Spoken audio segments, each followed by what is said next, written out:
Hi mga kanakarag, welcome back to my vlog. Isang magandang umaga sa inyong lahat mula dito sa Kagawasan. So nandito ako mga kanakarag, ninang yung papel natin sa ating Minupusal Destruction Lock. So tingnan nyo yung view. Ganon. So lumabas ako mga karag-karag kasi nga may music sa loob. So yun, in-invite ako ng bilang ninang sa kasal dito sa Kagawasan. Kaya todo effort din tayo na pa makeup galore si Kuragan. Grabe itong Minupusal makeup look ko mga karag-karag, mura jukogi hulbot sa pansyon. Pero eto na nga ang mga nakakaloka, mga pa-excite na ngayon na pinag-uusapan at pinagchichismisan sa social media ng mga active na mga chismoso at mga chismosa ang naging laban ni Craig sa Mr. International 2025 sa kanyang pa-national costume. Alam ko na nauna kayo sa akin, pero yung maging reaction ko mga karag-karag nung makita kong rumampa yung kandidato natin ba, gwapo, kaayo yun siya, ang ganda ng katawan no, yung bang, ang macho talaga, lumutang talaga yung kakisigan ni Craig sa kanyang pa-national costume na napabusbam ako. Ang lakas ng laban ng pambato natin sa titulo ng Mr.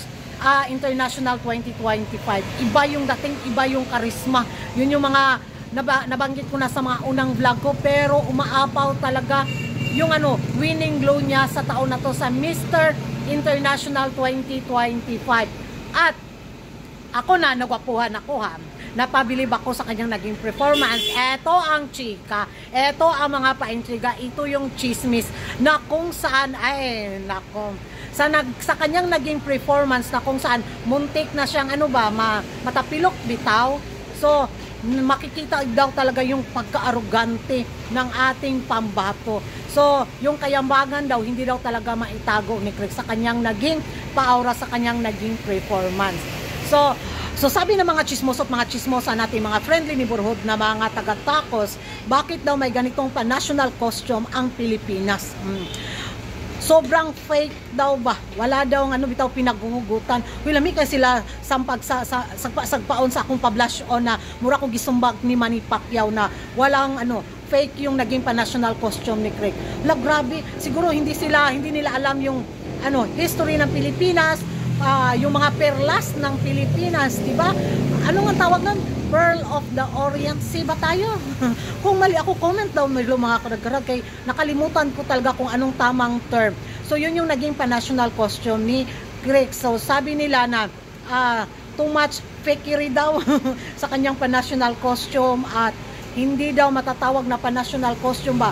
Makikita daw yung kabaklaan ni Craig. Grabe sila.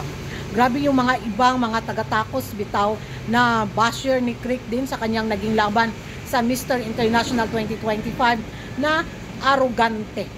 Ewan ko sa inyo mga karag-karag kung ano yung magiging reaction nyo sa naging performance ni Craig sa kanyang pa-national costume sa Mr. International 2025. Nayayabangan ba kayong mga karag-karag?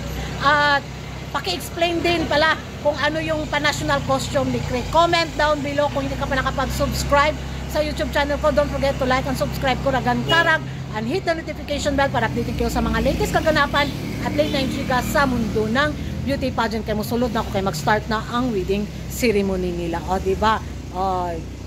Aura Kuragan.